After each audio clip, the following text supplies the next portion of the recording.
Hey guys, it's Michael Todd and welcome to The.Cult.Of.Vintage. We, of course, are still at Old Sled Works in Duncannon, Pennsylvania. We're going to pick up where we left off on Monday. And yeah, let's just keep the introduction short and I'll drop a link in case you didn't see it right up here in the corner. But let's just get right back into it and get to shopping. Here we go. Okay, guys, here we are at nearly the back of the store.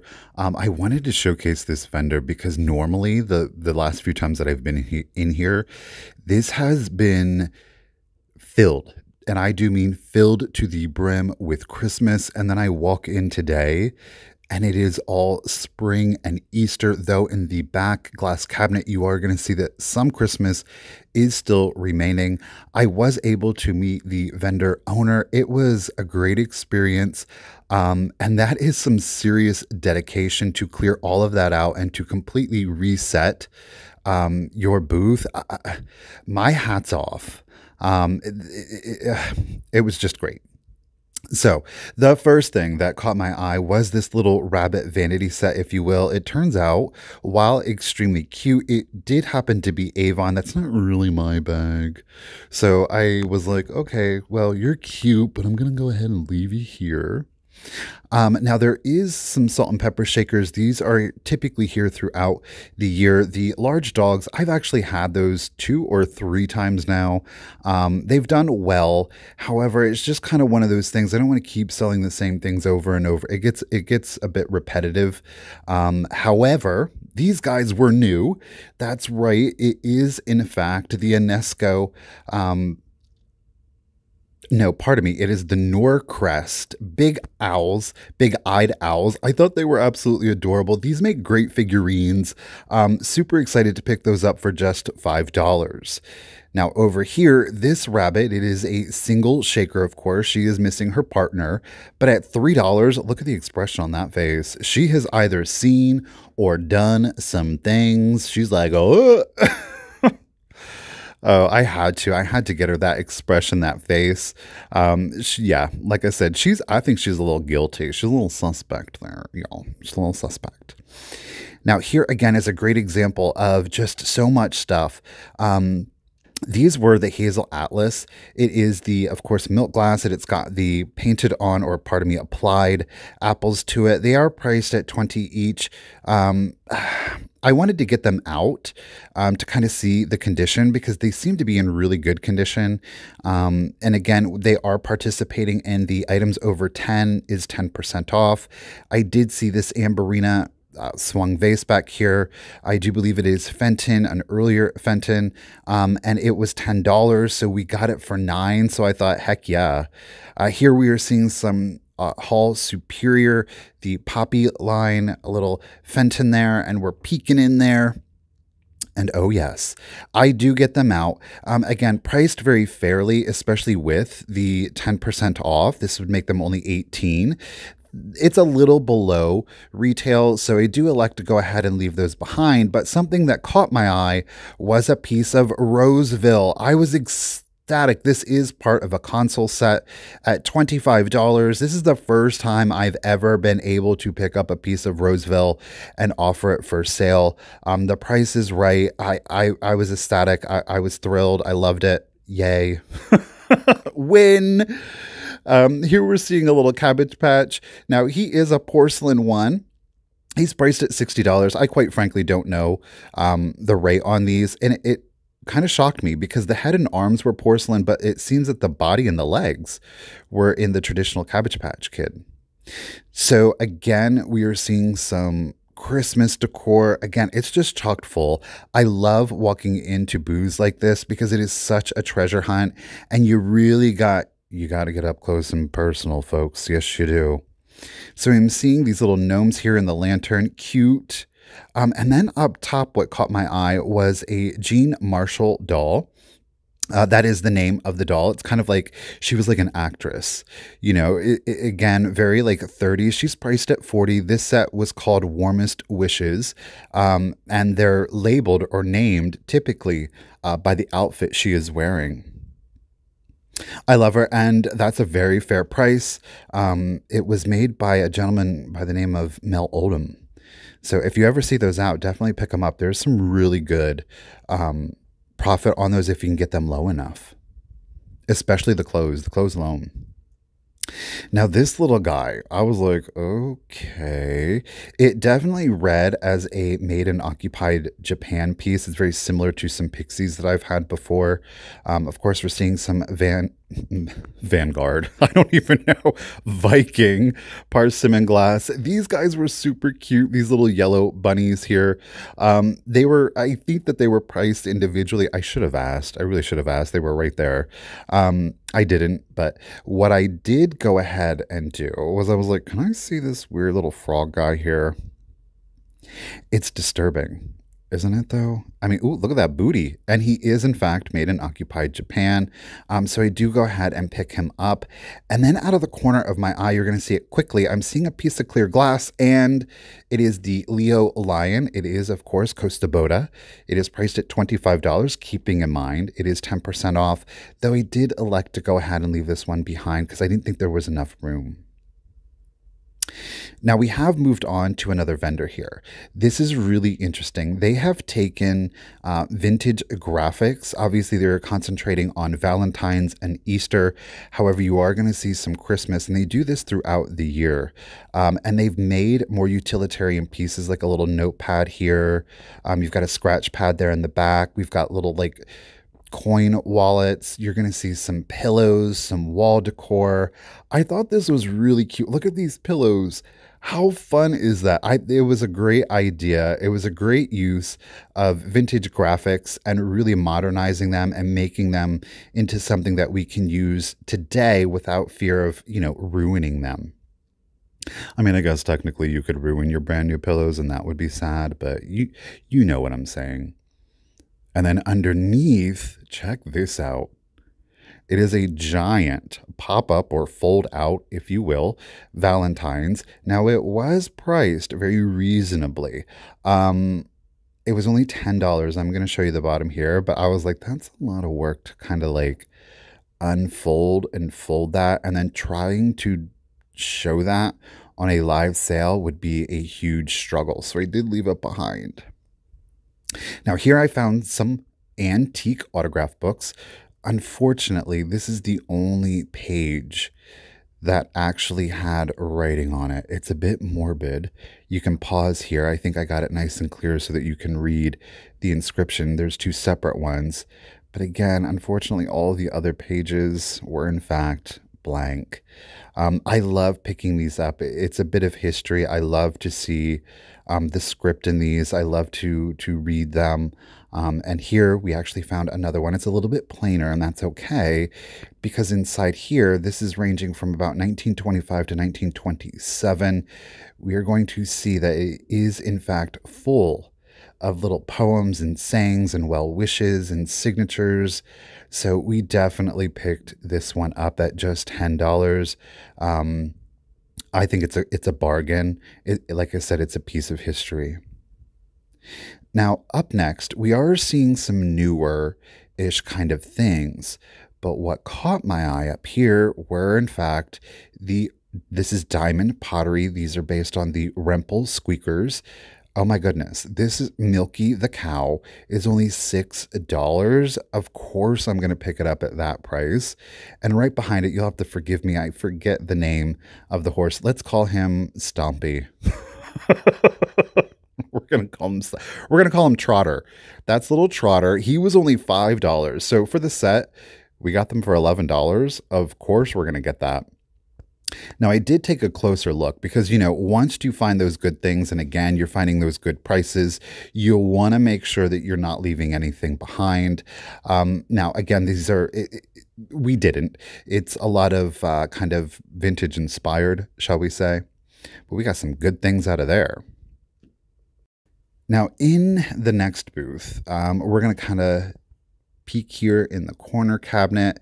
It is this back cabinet that really caught my eye. I'm seeing a lot of like Austrian and Bavarian, a bit of Nippon perhaps, or Noritake. We have some McCoy down here, the planters. I was tempted, but they can be a hard sell because they're extraordinarily feminine. And while you might not find the identical, I think that a lot of times we find a lot of very similar kind of pieces. So again, something that's always going to catch my eye is that 50% off sale. And I do see like this little gravy or creamer boat here. It is, of course, McCoy. Interestingly enough, it does match the pictures that we just saw in the last booth. But $5, I think that's a good deal. There was definitely room on it. I just wasn't excited about it. And this is the thing. Even though I might find some good deals or some interesting pieces, I always have to keep in my mind that I only have so much room to store this stuff.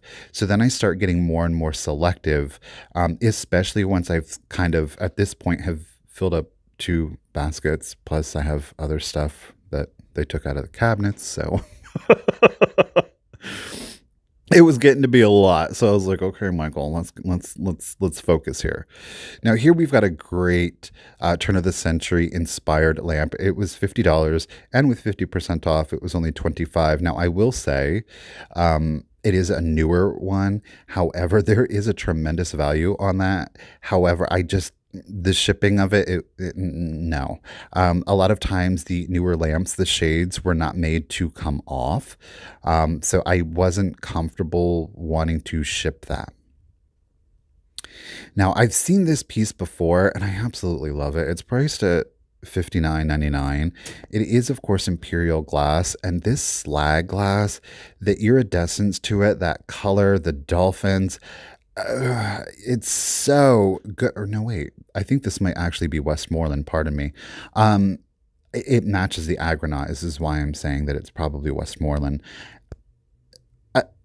I'm at a loss for words for it. It's beautiful. I don't know if there's enough room on it for me to warrant picking it up at 60, so I do decide to leave it behind. It broke my heart. All right, guys, here's a quick basket shot of what we've got so far, and we are going to go ahead and move on. Now, we are in the second section of Old Sled Works here, and boy, do we find some stuff. Of course we do. First up, I'm seeing some Victorian ornaments in there. I always stop at this booth. I've usually picked out a few things, and the thing that catches my eye is here in the back are these vintage squeakers. Now, these are made in Taiwan. Again, they're vintage. Look at this little weirdo. You know, $5 and $6. I thought, heck yeah, I'm going to get them. I love them. I thought they were super cute. And then I saw a pot, or a jardiniere, if you would prefer. It is in the Majolica style. It's priced at $20, and I was like, oh my gosh, who's this by? And then I flipped it over, and it is the let's do it, RRP Co. It is an Ohio Pottery company. However, it's not Weller. It's not JB Owens. It's, you know, it's an okay one. It was a later piece in the 50s done in a more turn of the century style. And that was an actual Rempel squeaker that you were seeing there, the little lamb. Now, this was interesting. I've never found this before. This is like a hard plastic, and this is based on, I don't know if they took the mold from the UNESCO Big-Eyed Deer, but I had to get it because it was unusual. It's reading very like 60s to me, the colorway, how they're a bit muted. I don't know if that was some sun fading, which it possibly could be. I was looking for any major condition issues. And right next to that was a little gnome collection. I don't know what is wrong with me and the gnomes lately. I'm on this gnome kick. I can't explain it, but here we are, folks, looking at gnomes. Now, I did find this little mouse and cheese. I just recently, it was priced at $25. I found the cheese, but it was missing its mouse at a thrift store. Alrighty, guys, here I am finding some Roseville. And again, I have lately been very excited about the Roseville. So we are going to check it out. It's astounding to me that we're there, but here we are. And I'm even learning the pattern. So we've got some dogwood there. We've got the wild rose. One of my personal favorites is back here. This is the snowberry. I like that pattern a lot. Typically, the thing that really sells me, though, is the color scheme that they choose to use. Here we are picking out, this is a single candlestick, and I believe this is the dogwood, and that was resting in the freesia. And the freesia does happen to be my favorite because they use a colorway that we're going to see later on that's just, oh my goodness, it's to die for. So the prices were typically priced, they were at retail, and there's nothing wrong with that. But unfortunately, for resale, not where I need it to be. And again, we are finding another Majolica. This one obviously is more in a Grecian style. It was unmarked so far as manufacturer. This, I don't know. To me, it is very Roseville in their Florentine line because they did use some lions, but I don't know that it is. So I do decide to pass on it. And of course, we are seeing another 50% off sale. And that's right, ladies and gentlemen, we are going to find some Weller pottery here. Now, these are in the late 30s. This one is priced at $25, making it $12.50. Heck yeah, we're going to pick it up. And that is the Scenic line. This one, you're going to have to forgive me. I don't know my Weller designs as well as I do the Roseville, interestingly enough. But again, 50% off of 70 would make it 35. I was a little hesitant on this one. However, I loved the simplicity of it, so I do decide to pick that one up. This one was priced at 50. I ultimately did decide to get it. However, I ended up putting it back because there is a hairline that unfortunately is running from back to the interior, and there's a small chip on one of the little nubbins down there at the bottom. So we do put that one back ultimately. Now we do find it's more of a simpler Stengel pottery piece. It's priced at only $8, so we got it for $4, and I thought, well, heck yeah, let's go ahead and do it. I thought it was cute. Right next door to the 50% off booth, we are finding some Fenton Glass. I love this blue and white slag. It is in the cabbage rose, of course. So I was like, heck yeah, we're going to get you, you little $20 cutie. Why not? I think there's definitely some room on that one. Beautiful example of some of the Majolica. I always look for that turquoise. And right now, I can remember the initials. It's like JS. I cannot for the life of me remember the actual meaning to the initials. Now here again, I was like, is there glass here? This is the example of the freesia. I love, oh my goodness, the color on this. It's that green is so dark it almost reads black. It is striking. It is prime arts and crafts style, though I will say it can read very deco to me. Obviously, they kind of butt up against one another. I loved it. It is, of course, the cornucopia. Unfortunately, it was not priced where I'd want it to be for resale. Now here we have got an applied vase. This is from Vienna, Austria. So she probably is an antique. It does, of course, have its applied fruits and leaves to it. It is done in the Royal Dux style. However, at 15, there is room on it for resale. I have in the past tried to sell these pieces, and I think maybe it's a little too much. For my market. I really enjoy them. I actually have some coordinating pictures, so I left it behind, and that's okay. Next up were these, it's a nativity. It's very much reminiscent of a Mexican pottery. I was kind of excited by it because I will say each of them have well, not all of them, most of them, I should say, have a little blue butterfly that's painted on the back. And I was like, is that the maker's mark? I really wasn't able to identify who they were by. I was like, there's baby Jesus. And I turned it over and I was like, oh, it was $60. I did run some comps. I was not able to find this exact set. I was able to find ones that were very similar. There's that blue butterfly. It does have some kind of a meaning. The comps there was some room, but not enough, again, to warrant me wanting to get it. Now, here we've got a Fenton Swung vase. It is, of course, in a black glass. It is hand painted. It is striking. It's stunning. It is unusual.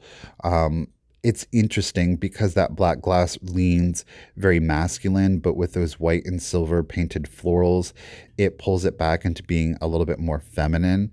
It's interesting because, especially if it were to face a wall, you could really decide, did you want it to be a black glass vase, or did you want to turn it around and have those florals displayed? So I thought that it kind of would lend itself well to a multi-purpose. Great with clear glass, great if you would happen to have like some Lenox. Again, very high end looking. So we're going to peek around in here. I've pulled some things out of here before. Like I said, I love looking at the booths where there's just so much to see. You just never know what it is that you're going to find. We've got some little gobble birds there. Of course, we've got some art glass, some Jim Shore, a little Fenton Silvercrest. Again, we've got some more Jim Shore. Nothing was really jumping out. Of course, some Hummels. We've got some Fenton custard glass down there. Some pretty hand-painted glass with the blue pitcher there, and the white milk glass with the grapes. Nothing that was really like, yeah, this is it. I like that little stacking set. The teapot with the sugar and creamer. That's actually kind of cute. Again, it was a bit plain for me to want to sell. It's got to be weird and unusual. I'm talking about weird and unusual. Look at these bugged out birds. They're like, I need my worm now. Oh my goodness. I did leave them behind. They were $8. I don't think that that's bad. I definitely think that there was some room on those if you were going to get them for reselling, and certainly a great price if you're going to collect them. And if you thought that I was going to leave that Fenton black glass vase behind, you were wrong. I'm not going to leave it behind. She's too pretty. Yes, she is. And next to it was this interesting footed bowl. It may have been Jeanette. That the color and the opacity of the glass made me think of Jeanette glass, though I don't know that Jeanette's ever made freeform bowls before, so don't quote me on that. Here we've got a great mid-century console set. Of course, what would any mid-century home be without a console bowl with a pink and aqua glaze with some matching candlesticks and a bird sticking out of it? I mean, you're really not living your full mid-century life if you don't have one of those in your home, folks. I'm just saying. Just going to put that out there for you. Now, this booth is really interesting. It has been set up in the past completely different. And of course, I see this little interesting, they say it's a 1950s Hawaiian vest. It's really cute. It looked like yarn, but it was actually straw. So that was interesting. But it was much more heavy on the mid-century. So, I mean, I guess they changed up their booth according to the things that they have available for sale. I am mad at it. You got to keep it fresh. You got to keep it new. You got to keep it exciting. And that is what is going to keep people coming back and really seeking out your booths. Like I said, I remember, and I can see it in my mind's eye, exactly how they set it up. So it definitely drew me back in. Now, this does seem to be a new booth. I don't know. This actually is a cameo glass, or an example of glass done in the cameo style. This was originally produced by Galil Glass. Unfortunately, it is a bit too thick. It's too chunky. It doesn't have the right feel, the right weight to it. And a lot of times you will find ones that, and I've mistakenly done it, that will have a signature on it. And I forget, there's two initials. Stay away from those. They are reproductions, and it's Czechoslovakian for in the style of, but you see that Galil and you get excited. Now, here is a great example of some Austrian. This is, of course, a Turn Teplitz. It was an importer. I loved it. I think it's beautiful. But again, and I love the painting of those florals. But again, it's a bit much, I think, sometimes for the market in which I'm selling in. I think a lot of people see those and they think that they're common. And I guess the style of it can be quite common. But again, it's one of those things where you do have to look out for the manufacturer, because certain pieces that were distributed by certain individuals do command a little bit more in resale. And that was, of course, some Fenton candy dish. How about that for a blast from the past? Do you remember those in the grocery stores, folks? Yeah. How about that? I had to feature it. Well, guys, here is everything. And I do mean well, there's a few pieces that were behind the counter. We got a few things, just a few things today. Something that I didn't capture on camera and I did get is this rose Afghan. I think it's cute. But yeah, that is it, guys. And hope you enjoyed. We're going to wrap it up outside. What? That was a lot. No, but seriously, that was a great time. It was super fun. I mean, it always is. But we got some good deals. I really feel like we got some good deals. I feel good about a lot of stuff. There were two pieces that I did end up ultimately having to put behind. One was the circular Weller vase with like the three little nubbin handles on it. Unfortunately, there was a hairline that was going from the interior to the exterior, and there was some chipping to one of the nubs. And the combination of both, it just overall was like, and then there was the McCoy, pot that I had gotten, and it was very odd. It was like the glaze was very thick over one part of it, and it had gotten punctured, and it started to create this hole in the piece. So I didn't feel good about that. So I did put those back. But overall, amazing. So on that note, you guys, we're going to go ahead and wrap it up. And I am going to say thank you so much for tagging along today. I hope you enjoyed the video. And until next time, remember, keep it rusty, crusty, and dusty. Bye, guys. Oh, and I have merch down below. It's like down underneath the description. If you want to buy it, of course. You don't have to. Bye, guys.